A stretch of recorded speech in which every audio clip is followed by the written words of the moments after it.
Have you ever been scrolling through the news and a health headline just makes your heart stop? One week it's coffee causes cancer, and the very next week it's coffee prevents cancer. It's just confusing, right? Well, today we're going to learn how to cut through all that noise and figure out what the science is really telling us. So, just imagine hearing this. One of the biggest medical announcements, we have found an answer to autism. I mean, that's a real statement from a sitting US president, no less. It sent absolute shockwaves across the globe. What on earth could be the answer to such a complex and misunderstood condition? So, was it some groundbreaking gene therapy? A revolutionary new treatment? Nope. It was about something you almost definitely have in your medicine cabinet right this second: Tylenol. Okay, so to really get how a simple painkiller sparked a global panic, we have to trace the story from the beginning. We're going to start with that scary headline, then we'll untangle the science behind it, looking at the huge difference between correlation and causation. We'll see why proof is just so darn hard to find in science, and finally, we'll give you a toolkit so you can become a smarter reader of health news. All right, first up, the scary headline. Let's dig into how one single scientific study got twisted and turned into a full-blown global panic. And look, this wasn't just some chatter on social media. This had immediate, real-world consequences.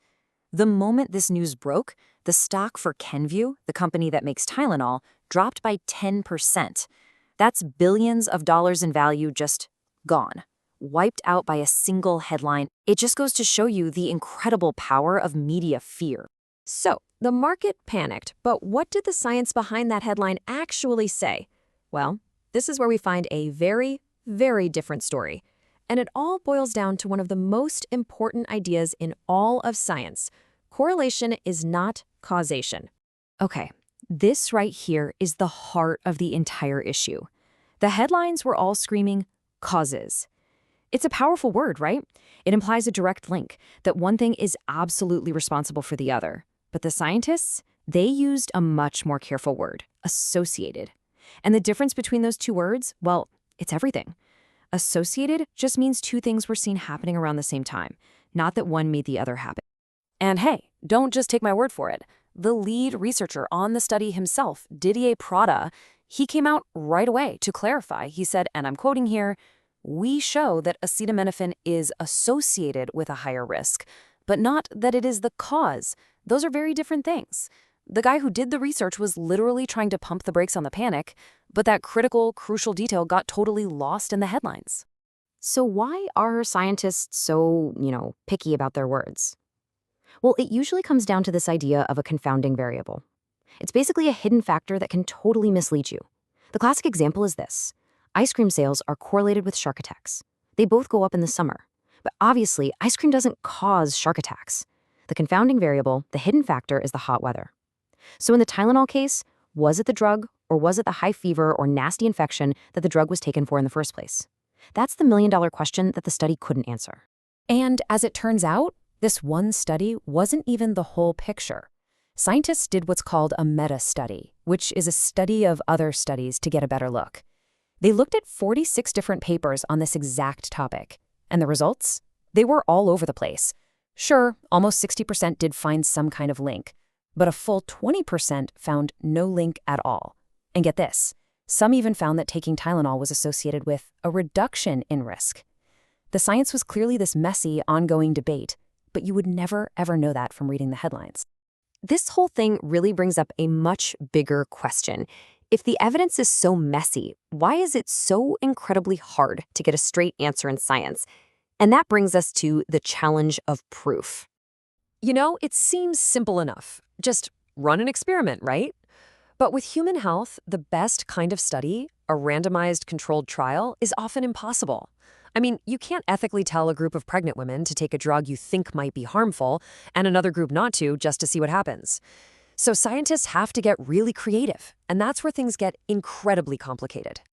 To see just how hard this is, let's take a different example. Forget a pill you might take once or twice. Imagine trying to measure the impact of something invisible, like the very air we breathe, on a developing baby. Not just for one day, but for every single day of an entire 9-month pregnancy.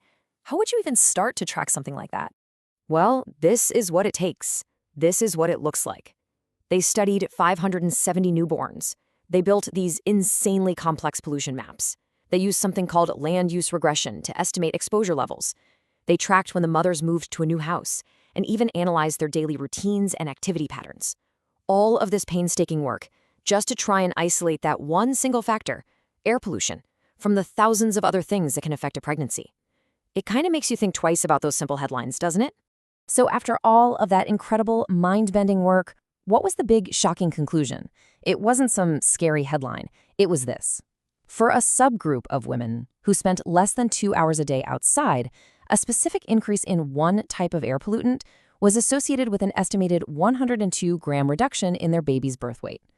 Do you hear all those qualifications, all those little asterisks? That's what careful, honest science looks like. It's precise, it's cautious, and it rarely fits neatly into a news alert. So we've seen how tough it is to study things when the evidence is kind of fuzzy. But what happens when scientists can track something for a really long time across a huge number of people? Well, sometimes the data becomes overwhelming and the picture gets a whole lot clearer. Which brings us to small choices, big impact. I want you to just take a look at this number. 120,877. What in the world could that be? That is the number of people a massive study followed for more than 20 years. The goal? To figure out what small, everyday lifestyle choices actually make us gain weight over the long haul. We're not talking about some quick fix diet fad here. This is a deep, deep dive into decades of real life. And here's what they found. It's fascinating. An extra daily serving of potato chips was linked to gaining about 1.5 pounds every 4 years. Doesn't sound like much, right? But over 20 years, that really adds up. But look at the flip side. Adding a daily serving of yogurt was associated with losing almost 1 pound over that same period. These aren't big, dramatic, overnight changes. This is the slow, steady, undeniable power of our small, daily habit.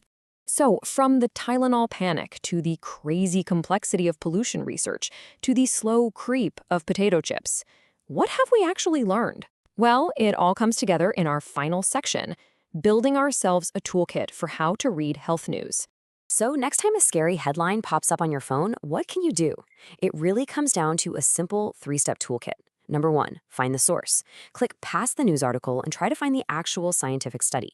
Number 2, spot the difference. Listen for those keywords we talked about. Is it a proven cause or is it just an association? We've seen today what a massive difference that makes. And 3, see the big picture. Is this a huge 20-year study like the weight gain one, or a smaller one with mixed results like the Tylenol data? And ultimately, all of this leads to a really fundamental shift in how we look at this stuff. We're so often trained to just ask, is this good for me or bad for me? But maybe the real scientific mindset, the better question to ask is, how sure are we? Because in that space between the panic and the proof, that's where good science lives. And that's where we can find the real answers.